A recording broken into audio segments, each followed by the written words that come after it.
Hello, and thank you so much for taking the time out to listen. So, today, this is a message that will just be one that the sons will look back on, and hopefully, they will glean plenty of information from it. I have 4 sons, I am a wife, and I can tell you a thing or two, oh sons, about why so many men just can't seem to find a good woman.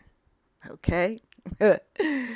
And of course, this is from proven experience, having been that one who dated so many men in my lifetime, as well as one who had a relationship at one point that ended in divorce.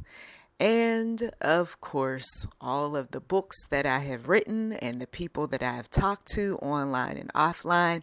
Yes, there's quite a bit of experience, except I'm approaching this topic from a spiritual perspective. Because, of course, we do know that the demonic is at work. He is at work in such a way where he's creating distractions for so many men who now have finally realized, yes, the value of having a good woman in his life. Now, we don't want to be those individuals who are arrogant, self-absorbed, narcissistic, because we do know that none is good but the Father. However, since people tend to describe themselves as good, righteous, honest, caring, loving, what have you, for purposes of this audio message, this is just what we will refer to these women who are good for men. The women who are there for you, who are loyal, who are the loving, kind, sweet, polite, respectful type of women. How come I can't seem to get a good woman? I told one son, and he's not there yet in terms of his search. But I told him, I said, if you want a good woman, in your words, you are going to have to show yourself to be a good man first. And whatever your definition is of what a good woman should be or ought to be, let's make sure that you are doing that for yourself. You see, you have to be good to yourself first before you go out here trying to find somebody who is good for you. If I grew up in a household where those individuals around me didn't show love, didn't show respect, didn't show care, patience, honesty, understanding, committed to a relationship, then chances are that when I am out there trying to find a so-called good man, for instance, I'm going to stumble across what is familiar because I haven't shown that type of behavior. I haven't shown that type of whatever I'm looking for when I'm on a date. Or when I'm just talking, maybe not even on a date, but just talking to a gentleman, right? So if a man is looking for this good woman and all he knows is what he knows from back in the day, it won't be long before she looks at him and she sees what he's about. And she's going to label him as a no good, rotten, good for nothing, sorry, ASS kind of man. I know some of you all, you went through this sort of thing, right? What made him that way? Well, once again, the upbringing, right? What he had been exposed to, and then later on, his past defined him. It wasn't him being the good person, honest person, righteous person that he wanted. It was his past that defined him, and he let his mask slip. You see, he may have acted that way in the beginning, the good man that is after the good woman, but then he let that mask slip. It was just nothing more than an act. And so many men that I dated, that's just what they did. You see, they started off very honest, very transparent, talked about how I was down to earth, a decent woman, an honest woman, a good woman and all of that. But then when I started questioning them on what they consider to be good and saw that they were not a good example, now I'm the bad woman. Oh, and not bad in a good way. I'm that woman who, oh, you're like them. Like what? Like honest? Like in your face? Like transparent? Like truthful? You don't want that, you see. Part of being good is also refining you, right? Iron refines iron, challenging you, being a spiritual sparring partner, if you will. The scripture says we are to test the spirits. So if I have this individual in front of me who's looking for a good woman, I'm going to test the spirits. I'm going to see if he is in fact what he is looking for. So in time, what do many individuals do? They become comfortable with you, so much in fact that, oh, okay, so you do talk that way, even though you don't like women who say bad words, but you slip and you say your share of bad words. Then you say that you are that individual who is very affectionate. Okay. But then when I approach you for a bit of affection, you shrug me off. You say you have no time. You say, why am I in your face? Whoa. You say that you are one who likes to do for others. Okay, so I ask you to do something for me, and you have an attitude. You deep sigh. You talk about how you'll get to it when you get to it. This is a right now activity. This isn't something that you just shove off so that you can continue to look at your phone. You say that you love a woman who works. You love a woman who is going to pay some bills. You love all of these things, right? But when I tell you that I love the same thing, and then you decide that you're going to take your time about getting a job after you lost the last one, I'm not supposed to hold you to that standard. We got to think about where we started in a relationship. In the early dating phase, a lot of times people don't change as much as they claim they have. No. Once challenged, we get to see them for who they truly are. Once challenged, we get to see whether this person really is in fact all that he says he is. How many people have been in relationships where you started off strong and then over time you notice that that person is not keeping up his share of responsibilities? And now he's not saying anything. He's not even defending himself, right? And this could be a situation where you're at the workplace, for instance, and this could be your coworker.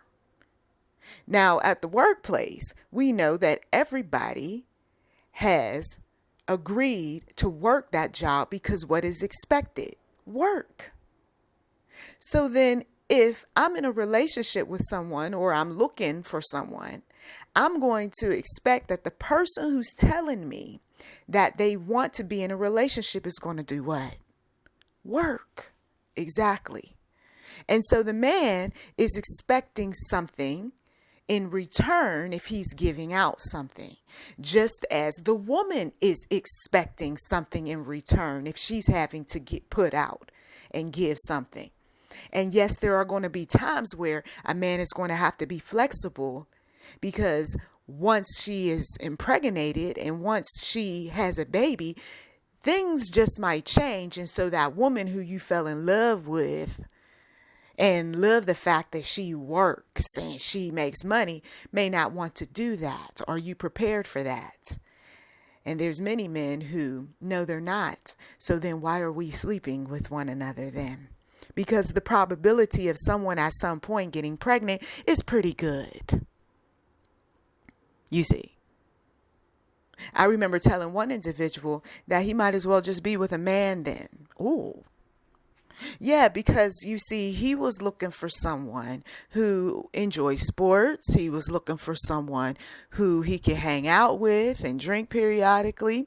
He was looking for someone who, yes, I'm going to be a bit bold, but he wanted someone to be a bit of a freak in the bedroom. And you can pretty much imagine what that was all about.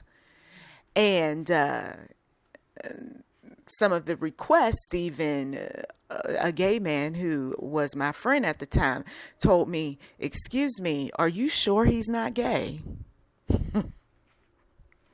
Okay. Some individuals are looking for something in someone that the truth of the matter is that they're hiding who they really are and what they're looking for. You see, isn't it true that you really don't want to be with a woman? That's why you're fighting what she says to you, what you want from her, what you're willing to give. You even have a lot of criticism about women. Maybe, just maybe, you want to be with a man. The man goes, no, that's not, no, don't put that on me. And well, come on now. You're flinching when you don't want to be touched. You are looking me up, down, and sideways as if you're not attracted to me. You don't want to converse with me. Maybe somebody says, maybe it's just you. No, this is a person who had, once we looked in the background a bit, had a problem with all women. He had a problem with all women. Well, maybe it was this and maybe it was that. No. I believe that for some men, they don't know that they are what they are. Or they know that they are what they are, but they're not quite ready to accept it. Or they prefer to be alone, but they just want a woman around every now and again, but they're not 100% sold out and really in touch with a woman. You see, a healthy, functional male who has had a healthy experience in relationships is not going to do a lot of pushback concerning everything that comes out of a woman's mouth and everything that she wants, to do. I mean, there are some men that is no all the way across the board about everything, right? And then when it's yes, it's something that tends to gravitate toward being a man or male related. So basically turning the woman into a male. Yes, it's a bit complicated, but it is what it is. So is he really looking for a good woman, or is he really looking for a woman who acts like a man who is good? Ooh, it's getting complicated. I know it's getting complicated for some individuals, but this is something that for some of you all is worth exploring. You might even be the one that has the personality that tends to be like a male. And so he gravitates to you because you're like a male buddy, a tomboy, you see. And then when you start growing into your feminine self and what you want as a woman, and you've learned a thing or two about womanhood and what it means to be a woman and what exactly is a woman, and you're pretty content with all things related to being a woman, that man's not comfortable with your feminine energy. Matter of fact, he wants you to go back to predominant masculine. I don't want to be that. That's not what I want. He says, you've changed. Meanwhile,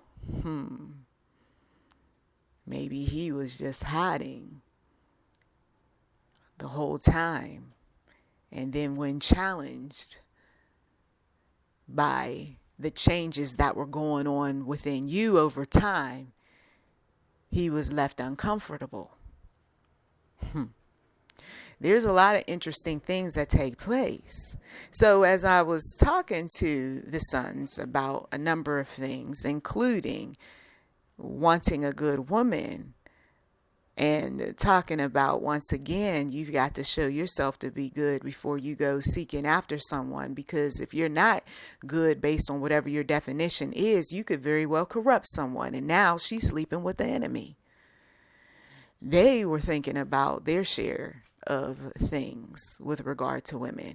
Right now, they're still young, so there's a lot of the looking at the women and looking at the girls because they're visually appealing. Now, the relationship factor of communication and wanting to know who she is and what she likes and all of that good stuff is still in development. Okay? It's still in development. And separating their personal experiences with me and treating each woman uniquely, that is also something that they have to work on as well. Because just because I act a certain way doesn't mean that the woman that you come across is going to be the same way, or the girl. And they're discovering that. And some of them are learning some things that is very unflattering with regard to women. Finding that, no, I don't want the woman who is half naked walking up and down the street. And I don't want the woman who's loud and obnoxious. And I don't want the woman who is attention seeking. And I don't want the woman who's got all sorts of daddy issues that are unchecked and undiagnosed. And I don't want someone who's broke, busted, and disgusted when I'm trying to develop my income and do what it takes to take care of my future family. You see. So yeah, they're learning a lot. Now, for some of you all, you're still growing. It doesn't matter if you're 40, 50, and 60 plus. The reason why these relationships, for some men who are divorced and divorced and divorced again, they know what some of them are based on their personalities. The fact that I'm not going to change, I'm going to always be this way. And if she don't like it, then tough, I'll move on to the next one. So when you're that rigid about who you are, guess what? You're not going to make it with anyone. So you might as well just be by yourself. You see all that arguing and fussing and fighting and her telling you that you ought to and you should and all of that. And then another one telling you the same thing and you still don't get it. God would be okay with you being by yourself. You see, you've already experienced the helpmate and you know that didn't work out for you. See, not every man is called to be in a relationship. I know it's tough. I know it bothers him, especially when he's been sexually active. He's after the sex. He's not after the relationship. He's after the feeling of being in the bed with someone, the feeling of being comforted and all of these other things. But he's not willing to go through the fire that men who have been in relationships for 20, 30, 40 plus years that comes along with all of the comforts, you see. He wants just the good to show up in his life. I want the good times. I want the good conversation. I want the good life, her helping me have the good life. I want all these good things.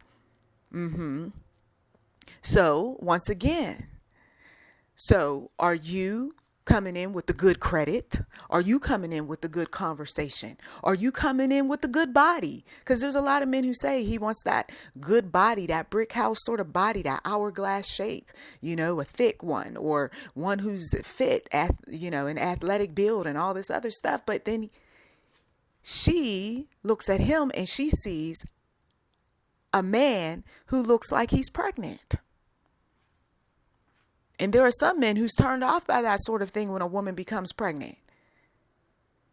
But see, she's that way. Some of these women, right? She's that way for 9 months. Or the baby weight carries over and he's turned off. And she's not allowed to be turned off by him. There was a relative who was very turned off by the way her husband looked.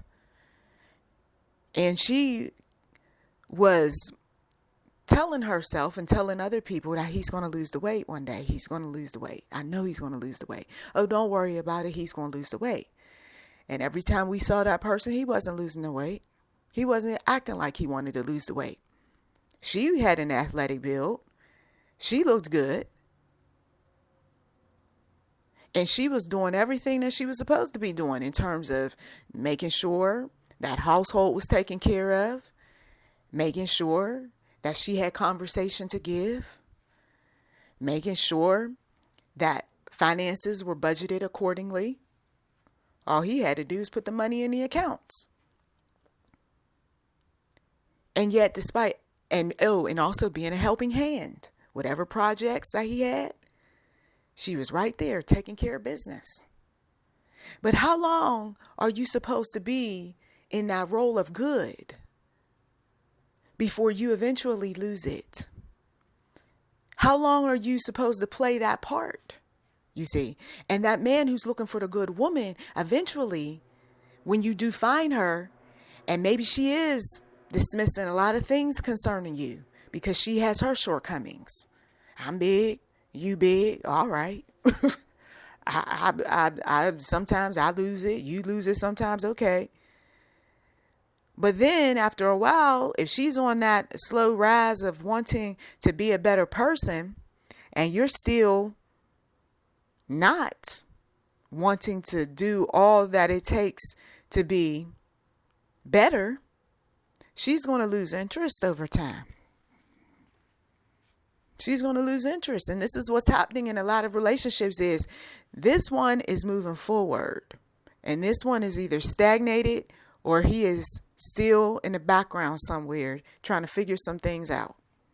Or she is still comfortable right where she is.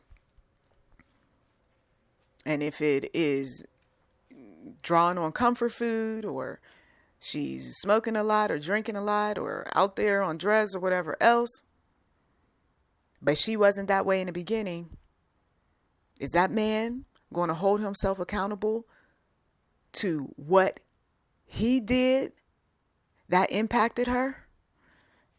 I mean, we can't be let off the hook. If I corrupted somebody because of whatever I got going on in my head, I am part responsible for that. Yes, that person is going to make all sorts of decisions, for his or herself, good, bad, or otherwise, right? But if I'm sitting there and I'm being the poor example and I'm encouraging poor example and I'm doing all things that is unrighteous and ungodly, and that person saw me every day, talked to me every day, I would have to go to that person at some point and say, I'm so sorry for what I did to aid in your eating disorder or to aid in your drug addiction or to aid in. Do you know a long time ago, the Lord moved on my spirit when I first came to the Lord, and there was just a lot going on in my mindset. He spoke into my spirit. This was on and off in 1997 and 1998. So I go back a while with the Lord. And he told me to go back and talk to those individuals who I used to party with and tell them not only about my walk, my testimony, but also apologize. And I remember one of them said, there's nothing for you to apologize about. I mean, we were all going to do what we wanted to do anyway. I mean, it is what it is. I mean, I don't know why you're saying you're sorry. And I said, no, because I should have. And he's like, no, don't feel guilty about anything. And I was like, no, I don't feel guilty, but what I feel is a sadness. What I feel is even an anger that I had enough sense to know that path was going to lead us into problems And I couldn't get myself out the way to just simply say, this is wrong. We should be doing something different. Instead, I wanted the thrill. I wanted to have fun and all of that. Because that particular individual, there was a night that I had with him. And he was wondering how come I hadn't called. And next thing he knew was next time I saw him, I'm sitting up here telling him about Jesus. And he's like, I always wonder what happened to you. You see.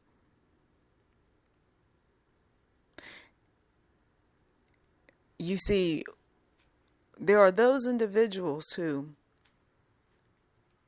maybe you know someone who were once messy, once ugly, once that one who nobody really wanted to deal with because of whatever, and we can fill in the blank of whatever.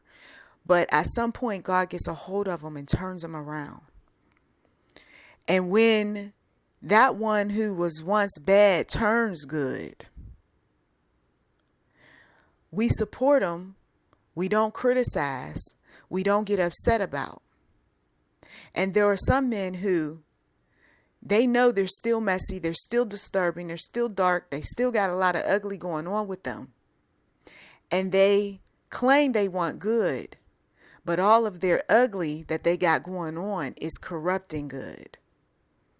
And some take pleasure in doing that sort of thing. Thank God the individual who I went back wasn't encouraging me to be in the bed with him again, or, let's go out and let's party and get some drinks again, and putting pressure on me and all of that.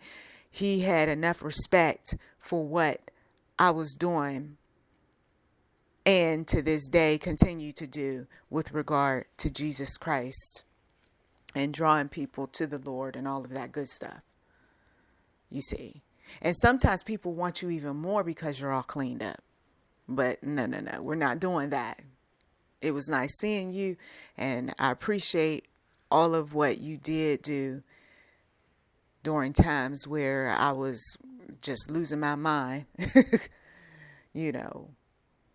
But a woman who is turning her life around, she doesn't want somebody in her life that's going to corrupt her, you see. She doesn't want someone who's going to encourage her to go back to her old life. And one individual did that sort of thing. He took the good girl, so to speak, and made a mess of things. She wasn't, of course, all the way there, because I could hear somebody now say something like, well, I mean, if she was really as good as, you claim she was, and she wouldn't have been so easily led astray. Well, she was a work in progress, like we all are. But some folks aren't as strong, and they end up inviting people into their life prematurely, who then that one who's messy causes all sorts of problems for them, you see, because they're not strong.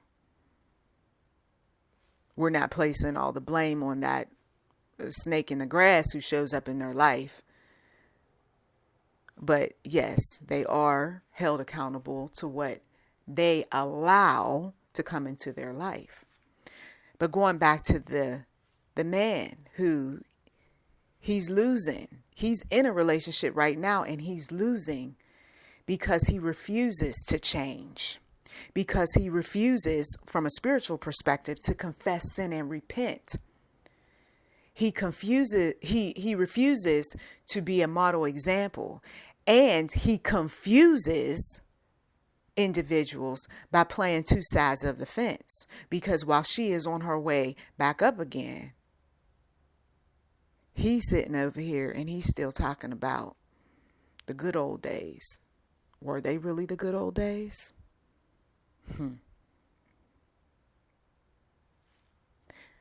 So we've got to be mindful of individuals who God has called, who God has chosen.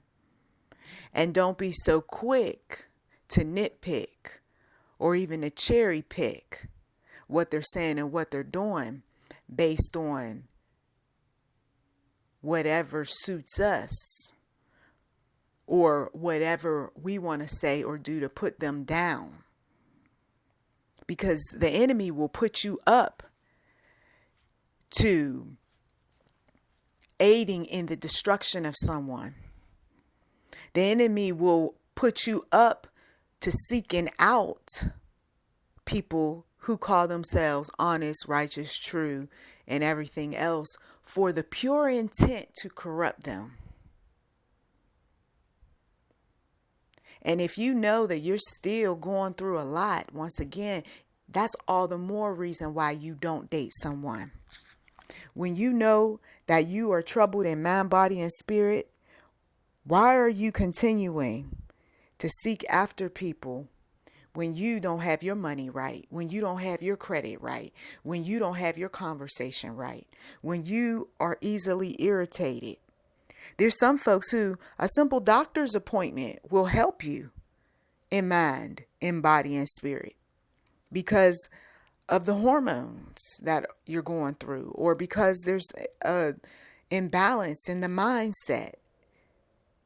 There's others who entering into therapy will help you in terms of deciding what you want to do going forward in the future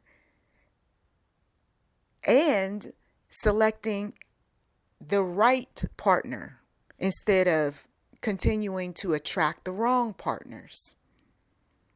Sometimes going back and sitting down with family members and friends who unfortunately cause issues for you that you're still trying to unpack and work through will end some of the torment, right? The trouble, the questioning. Who, for instance, is someone's father? Okay? When we arrive at a place in our lives where we finally say that I'm going to do right so that I can attract right, that's when you're on the way towards your healing. That's when you're on the way towards your healing. But as long as you're justifying, as long as you feel entitled, as long as you're putting other people down for every time they speak a truth to you, you're still immature. You still got a lot of growing up to do. And when I talk to my sons, I'm trying to talk to them in such a way so that they will stop with the machismo, with the ego thing. I know it's built in them, but to stop being destructive with it. You can be a strong man. You can have your, mojo, if you will. But you can have it in such a way where you're not breaking people down. It's your personal confidence. It is what builds you up, right? Even when others are tearing you down. But you don't have to be the one that walks into the room, takes up all the space, all the air, put your feet up on a desk somewhere and expect everybody to bow down to you. We already saw that model, and that model is being annihilated. It is being annihilated because it was unhealthy. It was the one that was whistling at women, objectifying women. It was the model that was saying, I'm the king of the castle. It was the model that was using and abusing women. It's the womanizer that I speak of on this channel. It's the pimp, it's the player, it's the hustler, it's the gambler, it's the fast talking salesman. It's the tough guy who wants to just beat up everybody in the room. It's the guy who wants to go out there and he wants to pour everybody a bunch of drinks and get everybody drunk. And I know some individuals, when they say things like, well, what's wrong with that? I think it's a good thing. I mean, yep. And that's why you keep going through women like you go through draws.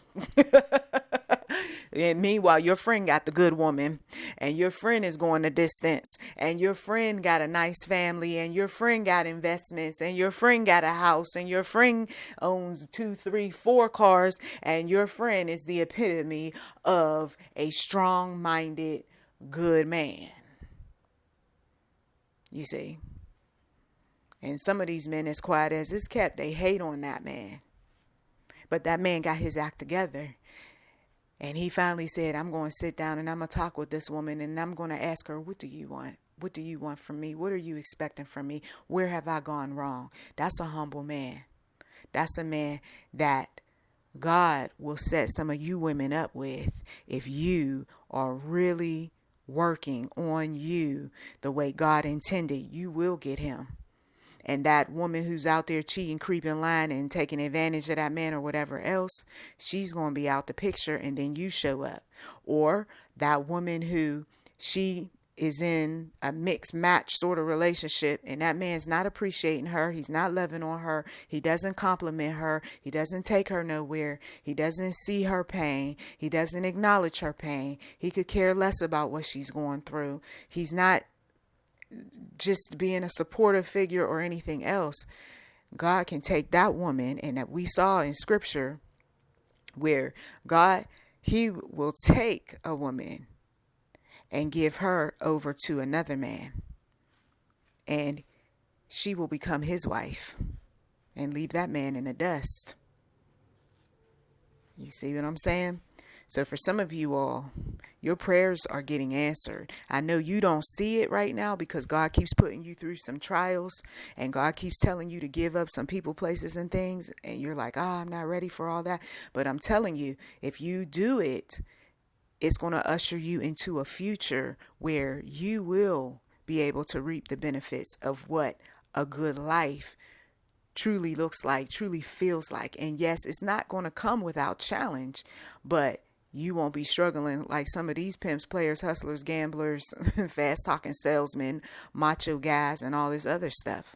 I will tell you that because I've been around my share of decent, hardworking, humble men. And I'm telling you, and they love the Lord. Most of all, they love the Lord. And you meet those sorts of men in missionary work. You meet those sort of men in jobs that are honest jobs, good jobs. You meet these sort of men as business owners and investors, and you meet these sort of men when they're in the local neighborhood and they're doing a blue collar job that most men don't want to do. Oh yeah, they're around. And ask the Lord to guide you, to lead you toward those good examples, and he will. Well, I thank you as always for taking time out to listen. You've been listening to YouTube and on Enterprise 7. Feel free to like, subscribe, comment. We do welcome giving on this channel, and thanks in advance. Blessings to you.